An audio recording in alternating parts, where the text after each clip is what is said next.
Okay, a little drummer roll, please. Hey, Jerry! Don't post cats on Instagram.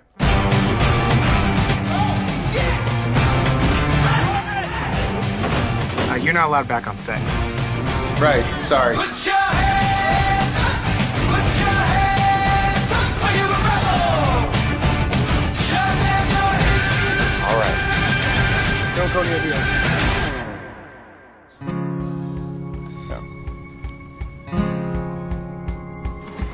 Yeah, take your time. Thank you. We were tied knit Oh, I said cocksuckers. brothers and more than I like this guy. You would kill for me. Oh, very good. And knew that I'd do the same. I'm going. Big hand for Freddie, guys.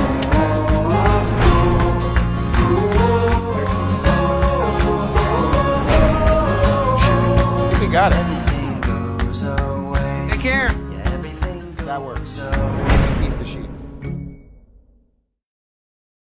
And now, after every one of you saw the reel of our guest today, I welcome all of you who tune in today with our special guest on our first Kano Live Talk show, Paul Elia. Thank you very much today for being with us, taking time off your busy schedule. And I'm looking forward to talking to you today. Brother, Shalom Alochen, Achon, so great to meet you. Thank you for having me. I haven't met a German Assyrian before.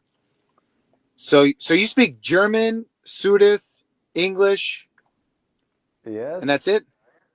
And Spanish. Spanish? Wow, Dutch. yes, Sí? sí, claro. ¿Aprendes español? Sí, claro, si quieres, podemos hablar en español también. Mi prometida es Ya lo sé. venezolana. Sí, lo sé. Yeah, aprendo español 2 días de semana.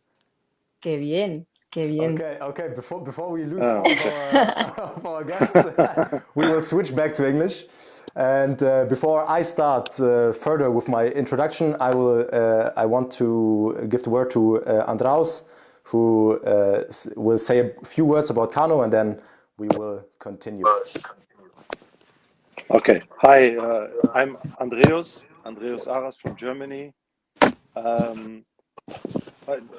I just very briefly, I don't want to make a huge introduction. It's like if somebody asks, where are you from? Assyrian, Aramaic, whatever, Chaldean.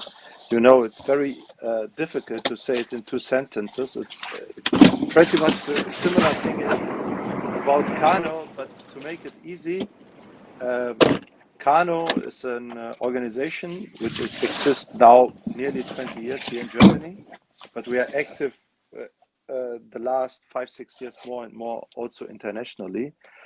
And we have 2 topics we are working on. One is education and the other one is network. So education, we take it as holistic as possible, and the same with network. For example, we created the WBAS, the World Business Association of Syrioi, and the WMAS, the World Medical Association of Syrioi. These are, let's say, 2 branches for network. And maybe one last sentence. We think that network and education are, let's say, the ground for everything else. If you have these 2, you can build everything else. That's what we believe, and that's why Kano is called Kano. Kano is the name, is an old Aramaic name, word, and the meaning of this word is the ground, the Foundation. Shetesta, foundation, the foundation. In Syria we say, in Surat we say Shetesto. I think in Madan Chaya it would be Shetesta. That's so much from Kano, and I think it's enough for a small and brief introduction. Yes, perfect. Okay, and then after that we will dive directly into our main topic today, which is the question many of us ask themselves: how do we rediscover our identity in a world which tries to pull us from all sides. We have so many things that try to grab our attention, and we as individuals and as a community have the task to understand and find who we are. But before we go into how we rediscover our identity, I want to talk to you, Paul, about why. Why should we do that? Because I think, to quote a German philosopher, Friedrich Nietzsche, he said, if you have a why, you can endure almost anyhow. And so I want to ask you, why should I do that? Why should I invest time in rediscovering my identity? Why should I bother with something like that? Wow. If you can discover the why, you'll discover the how. If you discover the why, you can endure almost anyhow. Endure almost anyhow. Yeah, that's very powerful. I mean, in a lot of ways, that's what I'm experiencing myself. You know, like I've been touring the country doing stand-up comedy. And, you know, people often ask me, they're like, so, you know, what's your ethnic background? And I'm 36 now. So I started really touring when I was 25 years old. So I'm 25 years old, grew up in Detroit. You know, my whole life I was raised to just say I'm Chaldean. That was my language. That's my ethnic background. That's my identity. And then the more I started to travel and tell people this, I'm like, well, my parents are from Iraq and I'm Chaldean. A lot of people would respond and be like, oh, so you're Assyrian. And I'm in my mid 20s and I had no idea what that was. And in a lot of ways, my parents didn't even know what that was. So we are in a disadvantage because there's a lot of Assyrians who have no idea they're Assyrian. And there's a lot of Assyrians who will just deny that they're Assyrian. So the more I started to like do comedy and the more people wanted to like hear my voice and hear what I had to say, I was just like, man, if God's going to give me the ability to talk to people and have them listen, what do I want to feed them? And I started to just get really obsessed with the Assyrian identity. And I was like, I think the first thing I can do is at least share that I'm Assyrian. At least share that to the Chaldean community. And it's like, yes, we are Chaldean. That is our religious sect. Also, let's not forget that we come from a much greater, larger community, and we are a part of the Assyrian community. And, you know, by doing that, obviously it was met with its own challenges, and a lot of people didn't like me. A lot of people thought that I was getting paid to say these things. Oh yeah, that's my mom telling me to call her. So a lot of people are like, "Oh, you're getting paid. Assyrians are paying you to do this." I'm like, they're really not. And I mean, I've just really just felt like I think the best way for me to discover who I really am is to just start with the ABCs of it. And it's like, I'm Assyrian. So obviously it's very important for all of us, like even this live stream, like the people that are a part of this live stream have some sort of curiosity and love and passion for who they are. So I feel like if we're going to be strong and united, and I think it just in all of our best interests to at least acknowledge our identity and help those who don't know what they are to help them discover that. All right. Yeah. Thank you very much for that. You're Paul. You're an Assyrian who chose to become a comedian, who chose to become an actor, a producer. As many of us know, that's not the normal way in our culture. So I would like to know from you which problems did you face with this decision that you took, and how did your family cope with you deciding to do that? Well, let me just say my family knew about this live stream and they're not on it. So, you know, I mean, it was met with a lot of challenges. When my parents came to America from Iraq, like the main thing for them was to make money. You know, they were just so obsessed with this idea of making money. And how can you make money? Here's some jobs that you can do that will make the most money. So I was really bred to be a lawyer. And so when I didn't go that route, it was met with a lot of challenges, which in hindsight now I'm so grateful for because it just pushed me to like work hard. It really pushed me to work hard. It really pushed me to excel. So it wasn't met with a lot of support. And I mean, I'm so grateful now. Like I'll do a show. Like I just got done doing shows in Phoenix, which is basically Assyria. And I'm in Phoenix, Arizona doing a show, and it's just like 80% of the crowd are Assyrians. Mm. So and we sold over 600 tickets, and they really all came out to support. And it's not just like the younger generation, it's like the older generation, and they're just like, we just heard that you were in town, and we just want to support you. So I'm very blessed for the support, and life's good. I'm talking to you in the back of a Tesla. Congratulations on the show, on the Tesla, and on the support you get from the fans. That's very very nice. You just talked about your family, and even though you face many challenges, I heard often in your in the interviews you gave and the podcasts and so on that you are very thankful for them, and you are very grateful. All in all, you seem like a very grateful person. And I would like to know, which challenges did you face as a family growing up, especially in view of your culture and of your religion. Yeah. Yeah, I just felt like when I decided to move to Los Angeles, in a lot of ways, my family felt like I was abandoning them, and they felt like I was choosing another life. And I was not doing that at all. I was like following my dream. And while I was in LA, I started to rediscover my faith in God. And, like God gave me so much strength.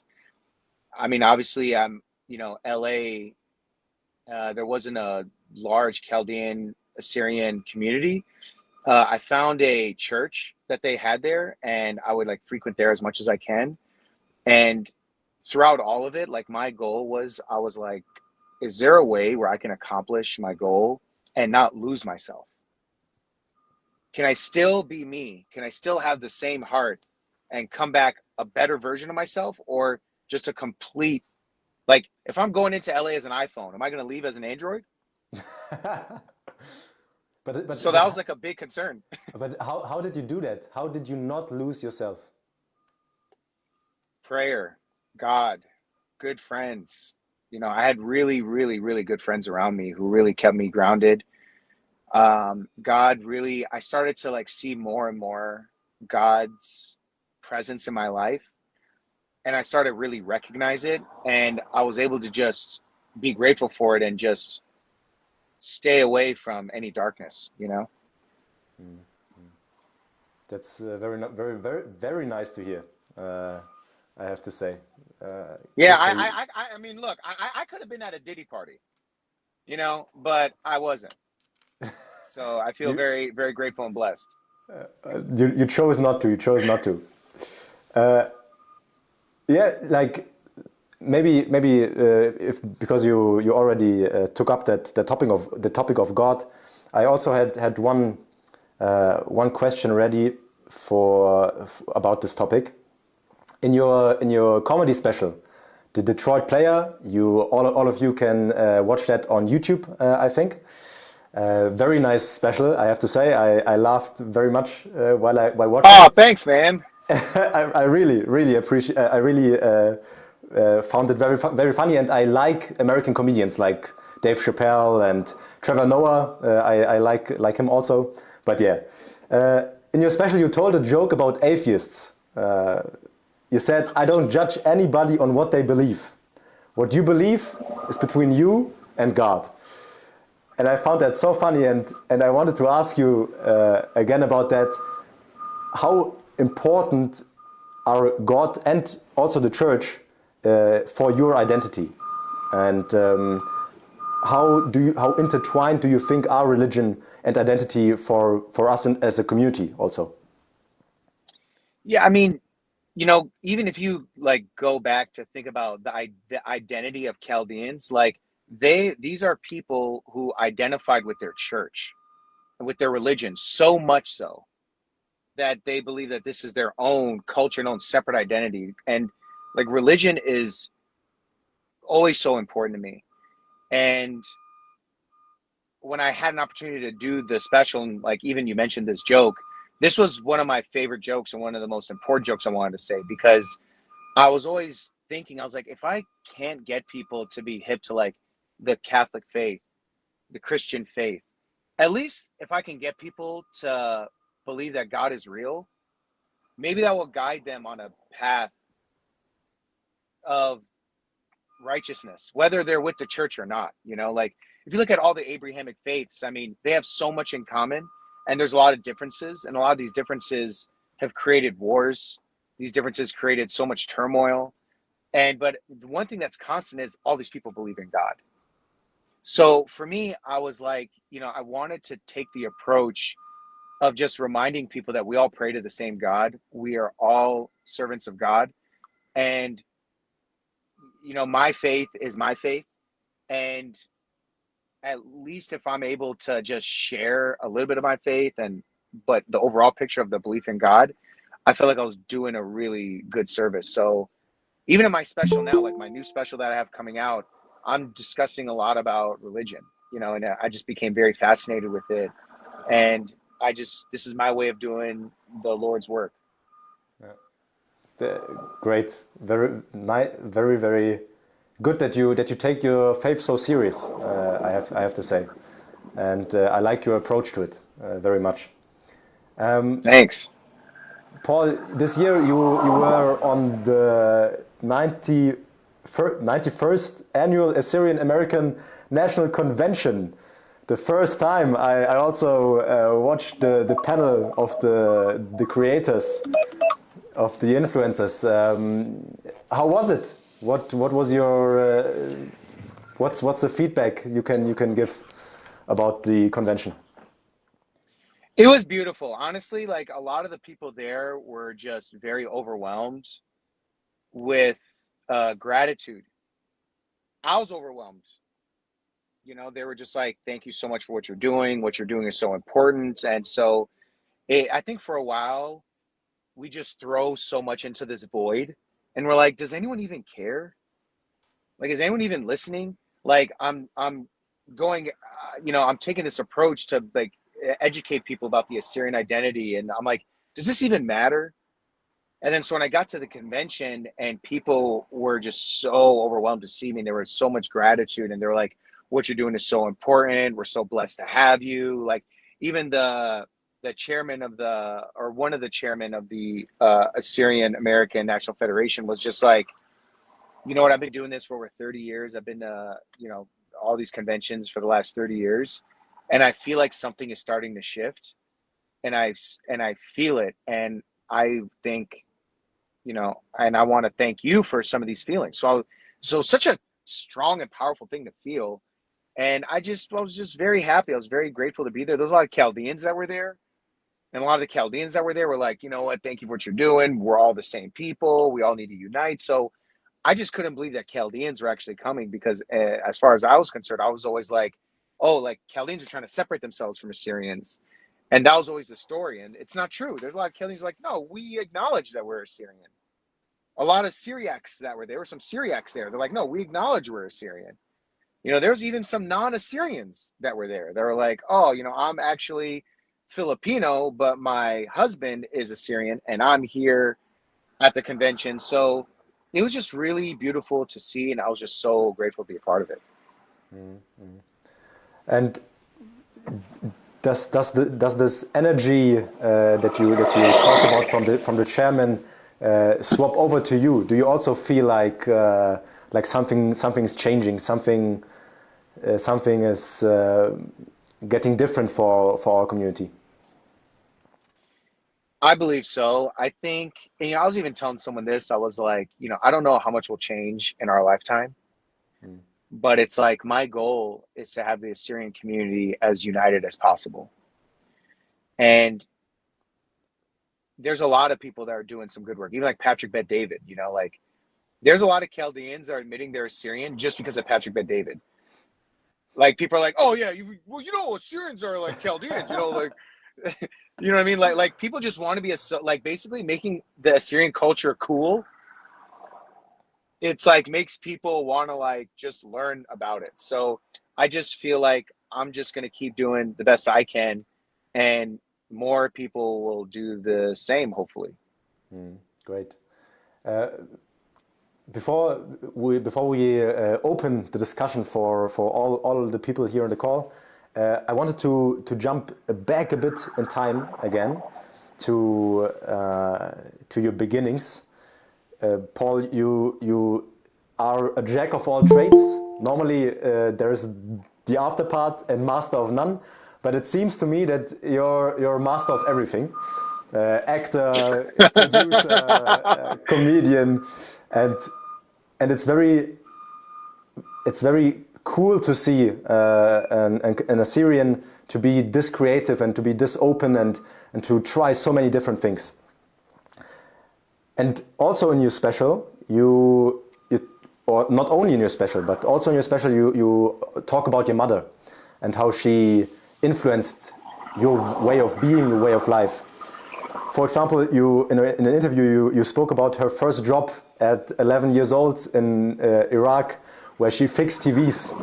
Or in your comedy special, you tell the story of the convenience store she ran and how she, among other things, sold loose cigarettes or single cigarettes to pay for the tuition of your brothers and you. So please tell us a bit more about her and which lessons did she ingrain in you? I'm so grateful for my mom, She is the hardest working woman I've ever met. And in a lot of ways, I just wanted to apply her work ethic to my own work.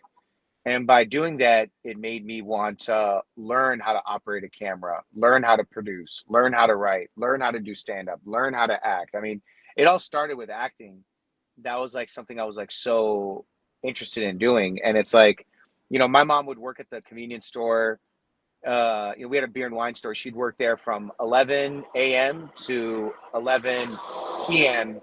and come home at midnight. And she'd come home and she'd be like really tired and exhausted. And I'm like in grade school at the time. So I was like, man, maybe my way of helping my mom is let me just make her laugh. So she was like my first audience member. So I would be like, Mom, who's this? And I would just do an impression of someone a customer at the store. Mom would be like, oh, that's this person. I'm like, well, how about this person? I do an impressions of relatives. So I would always like look forward to my mom coming home because I'm like, man, I get to do a show and perform for my mom. And a lot of that just really sparked my creative juices. And then when I moved to Los Angeles, I was just like, my mom worked 11 a.m. to 11 at night as a 5'1" Iraqi woman, a Syrian woman in the hood of Detroit with no bulletproof glass. My mom just had no fear. And I'm just going to do the same thing and live this way too. So I think it really motivated me. It really protected me. And her work ethic was next level, and I just always tried to like replicate that. Wow, yeah, I would like to meet your mom one day. She sounds really like an amazing woman. Oh, look, she's at the house. Look, she's at the house right now. she's just literally just cooking. Like my mom will just randomly cook mambar on Wednesday, and she just cooks like my mom will like randomly cook pacha whenever she can. My Nice. mom is like such a G. She's cooking like rice. Like my mom's at the house cooking food all day. Great. You know what I mean? Yeah. Also, one thing I also wanted to ask you about identity. You grew up in America. We grew up in Germany. Many of our people grew up in Sweden, in the Netherlands, and so on. What would you say? How much integration, assimilation into American culture took place for you? What changed for you, for your family, and our community at large? And what is still the same, in your opinion? Yeah, growing up in America, like my mom really didn't raise me with as much culture, like my mom basically what I talk about, my mom really raised me and my brothers to be white. Like they really just wanted us to be Americans. They wanted us to learn English. They wanted us to like know English. They wanted us to have the best education. So like culture was like, that's like another thing. We can revisit that later. You know, like like my mom, I'd see my mom do the hygge, and I'm just like, man, I want to learn how to do the hygge. Like my mom never like taught me how to do it. Like my mom would play some Assyrian singers, like she would, play some things, but my mom didn't really, and even my dad either. They didn't really instill a whole lot of like culture in me, which, I'm starting to get so curious about it now as I'm 36 years old, but there's obviously a part of me that's like, man, I got to learn Spanish, got to learn Sudith. I want to learn Arabic. So it's like, there's like three additional languages I'm needing to learn while I have a full schedule, while I'm touring, while I'm trying to manage a bunch of things too. So, it sort of feels like such an impossible task. But one thing that I think our culture did, like my mom did teach from the culture, which I am holding on to, a lot of it is our connection to our faith.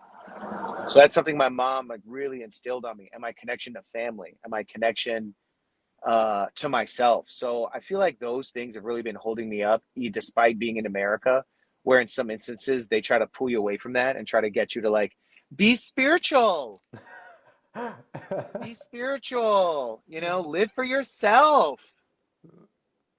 So just in a lot of ways, I just never vibed with that lifestyle. So like no matter how much it was presented to me, I feel like there were still a lot of things really that my mom taught me, strong foundational platitudes that I still live by.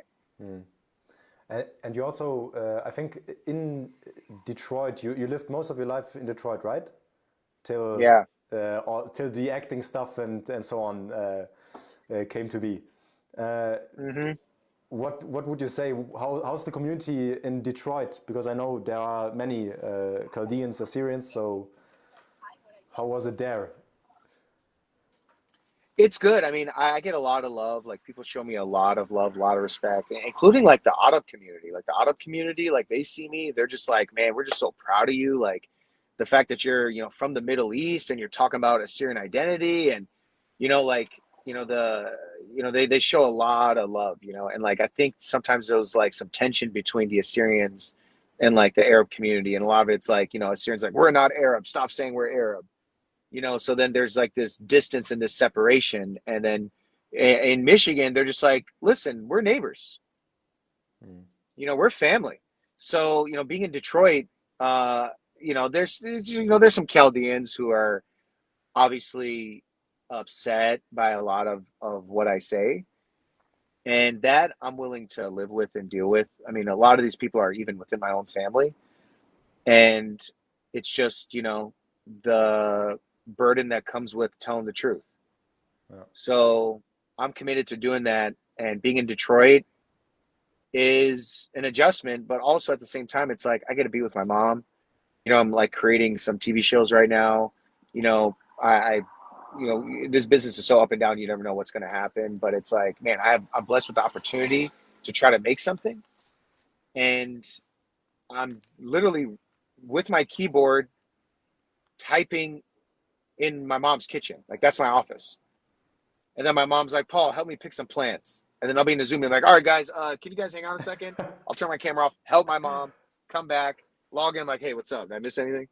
So it's like, it's just this new life that I'm adjusting to, but I'm really committed to living a life of love and service. And if I have my mom, if I'm grateful and lucky enough to have my mom around me, I just want to live in love and service to my mom and my father as well. Yeah.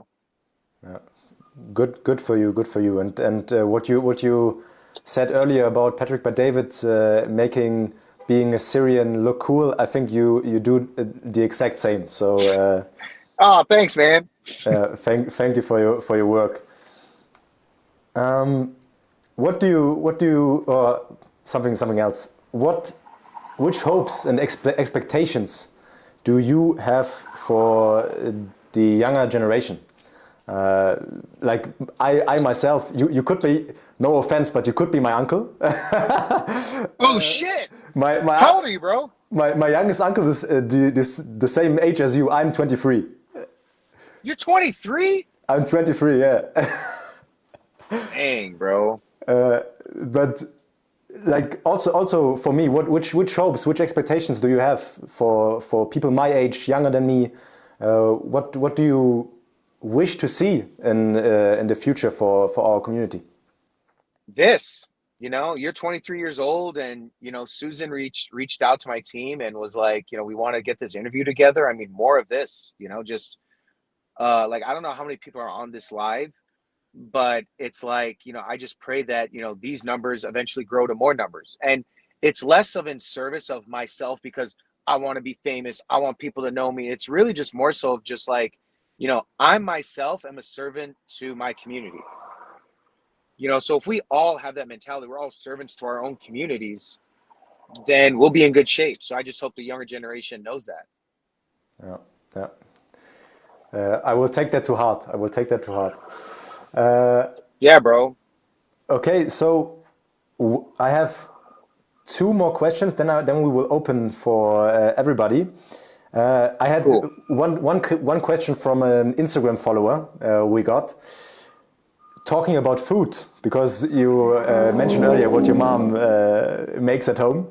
What's your favorite dish in our culture? And do you like our food more than maybe Italian food and other stuff, or is your heart already at another place?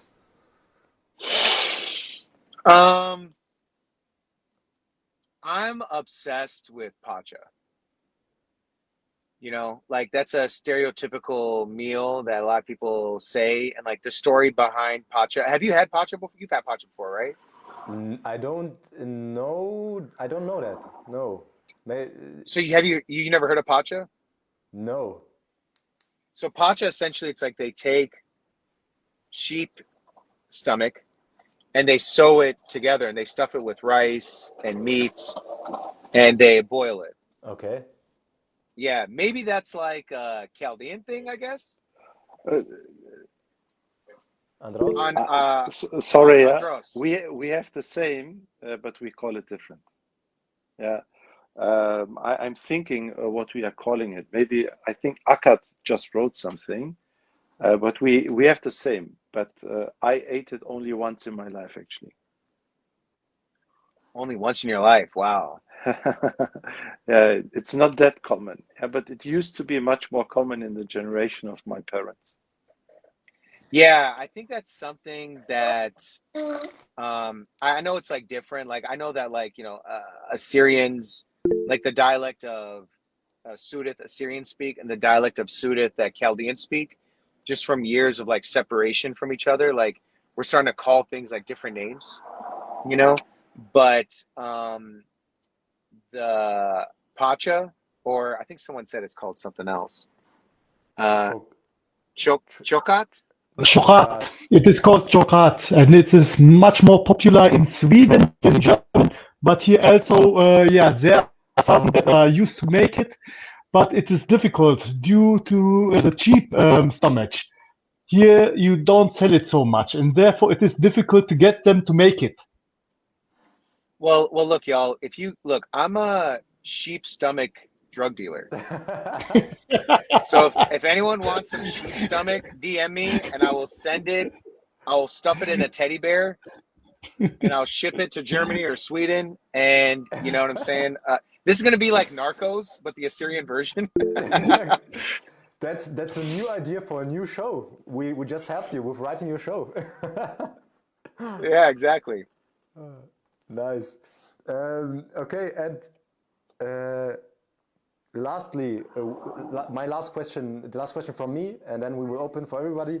When will you come to Europe for a tour, for a comedy tour? Bro, let's go, man. Look, I'm down to come whenever, man. Maybe if there's someone in this chat that can help make it happen, I would love to come. I mean, it's like, I'm just hoping to partner with someone to just make it a little more strategic. I mean, it's very hard to do it alone. And, it's like easy to do it when you're like mega famous. And it's like, I'm still building my profile around the world. And it's like, I would love to partner with some Assyrians like you guys. Like maybe we can get a show together. Love to come to Germany. I know there's a lot of Suraya in Australia. We could do an Australia show. We can do a show in the UK, London. So I would love to partner with somebody, and hopefully we can make something happen. Okay, great. That's noted. Yeah, basically my answer is my DMs are open. I will slide in your DMs, Paul. I will slide Yeah, in yeah, yeah. You're 23. You know exactly what I'm saying. No, I don't. I don't. That's haram in our community. Oh yeah, yeah, yeah, yeah. That's right. That's right. That's right. Yeah. Okay, great. Then everybody in the call, you can ask questions. Andreas. Shall we just start or shall we Yeah, raise the hand? you Raise can. the You hand can. first, Yeah, right? raise your hand. That's good. Okay. I have two questions. The first question is, do you have questions to let's say our community in Germany? And the second question is, do you think that unity among our people is only possible under one name, or is there maybe an approach where we can build an alliance with different names? Like we have Chaldeans, Assyrians, Syriac, Aramean. We use different names, and if somebody was born and raised with one name, it's very difficult to change the opinion. As most of our let's say community in Germany, most of them I don't know how many percentage use the name Aramean. In German we say Aramea. But me, I'm a person like this. I grew up as Aramean. The first time I heard the name Assyrian, I was 16. I didn't know that somebody of our people call themselves Assyrian until I was 16. So this is my question. First question, do you have questions? Yeah. Second question is there unity only under one name, or is there rather possibility as an alliance of, let's say, our community under different names or under several names? This is like such a huge issue. Title is such a huge issue. And I feel like we have to figure this out. We have to. And it's just, we're going to be divided forever unless we can agree on one thing. And I feel like the only way that is possible is we have to get the church involved. The church needs to get involved. Our church leaders need to get involved, and they need to figure this out, because I feel like a lot of people just hold the church, which I understand. Like, church leaders are like celebrities. There are celebrities like in Michigan, like you see a priest that's a part of the church. It's just like whatever the priest wants, whatever the priest says, they're just like, I do what you tell me to do. You tell me what you think. They are, the Pope is our highest authority as Catholics. I know there's a lot of people that are Church of the East. I think Church of the East acknowledge the Pope as well and his authority. Yeah.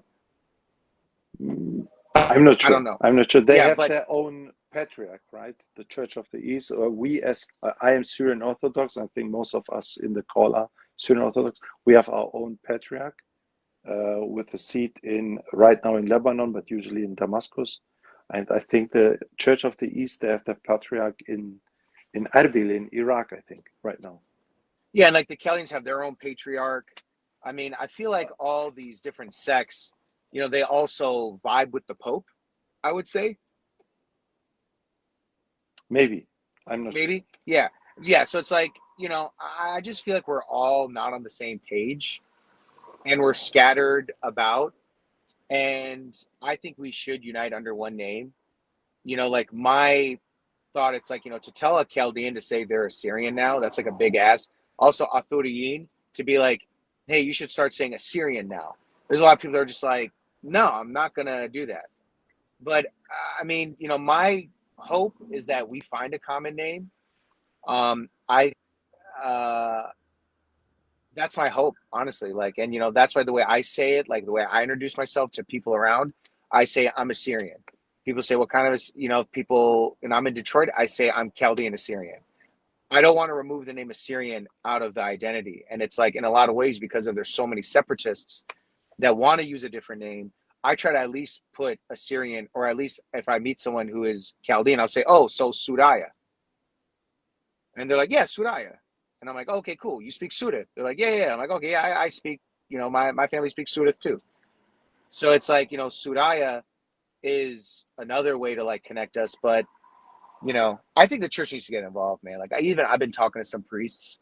I had a meeting with one the other day, and we're like sharing information. And the priest told me himself, he was like, I don't know enough about this. And I'm just like, that's so, that's obviously a huge problem. It's like a church leader. They're even confused about their own identity. I'm like, so it's like, what are we doing? It's like, we got to talk about it. So, I'm really looking forward to, at some point, bro, I've been really trying to get as many people together to just like sort of talk about this exact issue. Because I don't know. I do think we need to unite under one name. Like I have some pitches. Maybe we can have like a Suraya, Athuriyin, Assyrian writers room. Okay. And we can like figure out, be like, hey, this is the name we should go by. But I don't know. We'll see. Okay. Yeah, thank you very much. Of course. Mike. So, my turn. First of all, I appreciate your work and I like your humble style very much. My question to you is like, okay, when you grew up, do you were connected to other Assyrian people, or is it first that comes in years that you were later connected to other one? Because you said first like you just grew up and speak most of the time English to stay connected with the other. So for me, it sounds like you are not connected to very much other Chaldaic or Assyrian people, or like how is it in United States? Are you growing up together, or do you see each other when you were a little bit getting older? No, it was a mix. I mean, I grew up at like my neighborhood I grew up in, it was mostly black and Assyrians. But the Oh, Assyrians, they were Chaldeans. So it's like a lot of Chaldeans, and like I said earlier, it's like I didn't even hear Assyrian until like much later in life. So in this specific bubble in Detroit, Michigan, a lot of Chaldeans. That was really the identity.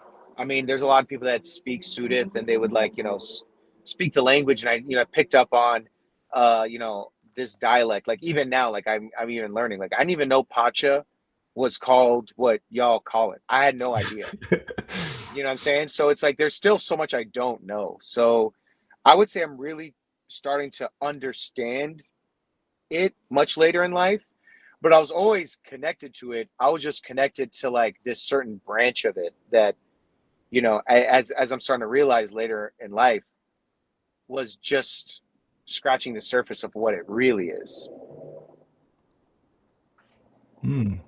okay. Yeah, and the second question that I have, do you got a church in your neighborhood, or let's say in your nearest place, so you could stick together, or like how is it in the United States? So are there maybe some Assyrian people without link to the church or other Assyrian people?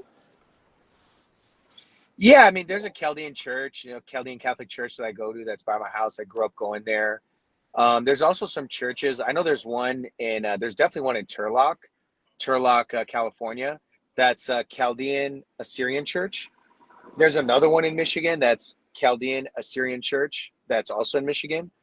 The one that I go to is Mother of God Chaldean Catholic Church in Southfield, Michigan, where I grew up. So that's the church that I go to. Oh, thanks. All right, Jacob has left the chat. Yeah, the problem is here we have a bit later, as you can see, it's dark outside already, and I don't know. I'm looking at Andres's background. This looks pretty daytime to me.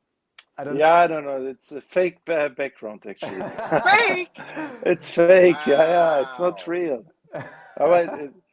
I take it as a compliment that that you didn't see that it's fake. I see the leaves moving. Like yeah. It's the technology is great nowadays. Yeah. yeah. By the way, this is my real background. I am for real in the back of my own car, like an Uber passenger. That's which was nice. founded in Germany. Okay. Then next question from Chu. I Hi, it's Chuchis. That's my Mexican okay. name when I lived in Mexico. So it's Shusha Shushane. So yeah. Okay. All right. Two things. First of all, to be honest, I never heard of you before, and Oh, yesterday, thanks. but I started looking you up, your videos and everything. Great. I really like it. I'm a big stand-up comedy fan. And yeah, I really like the stuff that I saw. I have two questions. Number one is, do you speak like Madan Hoyo? How good is it when you go to church? Do you understand when they pray and sing? Do you understand that? Yeah, I understand it. My dialect is the Sudat that I speak. I've had conversations with Assyrians, and they've had a hard time understanding me, and I've had a hard time understanding them. But then I'll pick up on a few words. I'm like, okay, I think I know what that means. It's very intermediate. It is not great.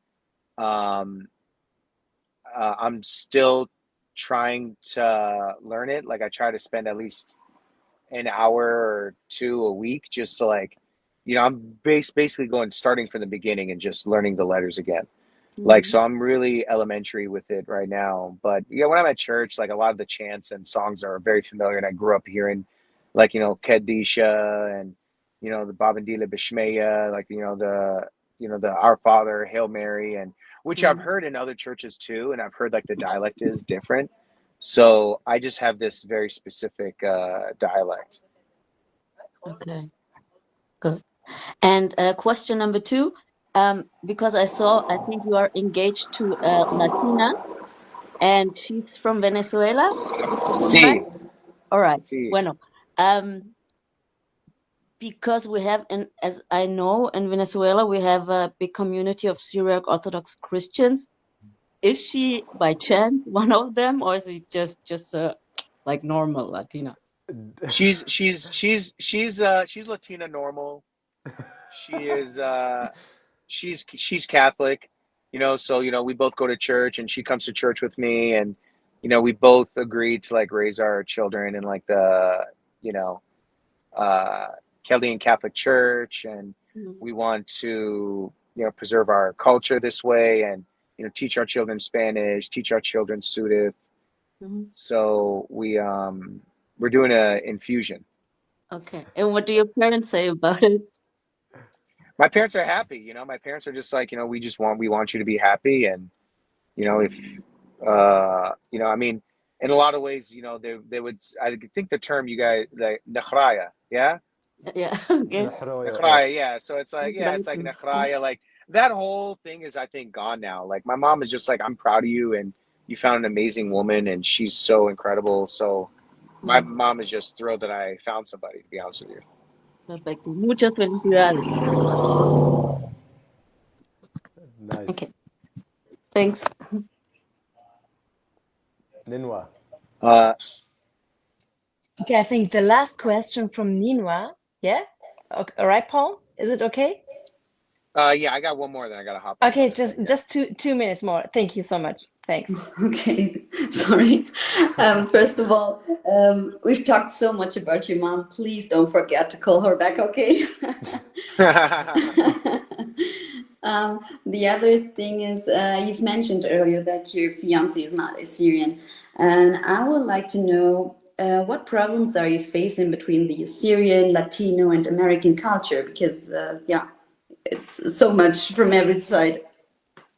Yeah, I mean, I think there was a part of me, like once I started to really discover my own identity, I was like, man, I'm trying to rediscover my own identity while also learning about her culture. So I was having like culture overload, and I feel like I was like trying to learn too many things at once. So I think that was like something that I had to manage, and I'm like, you know what, I want to do both. So I'm learning Spanish, learning Sudan, and I'm doing little at a time. And honestly, like I'm like so in love with Venezuelan culture, and just the way her family is. Like they have so much. I'm learning so much from them, and they're learning so much from me as well.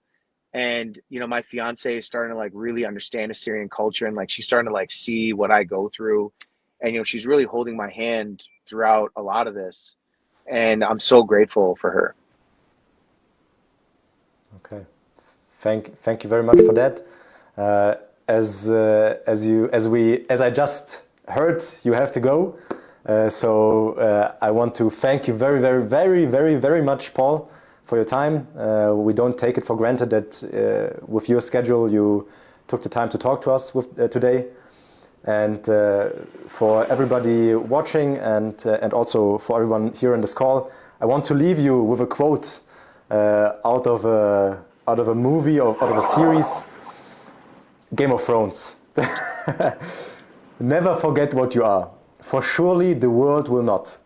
Make it your strength, then it can never be your weakness. Armor yourself in it, and it will never be used to hurt you. And with that, Paul, again, thank you very much.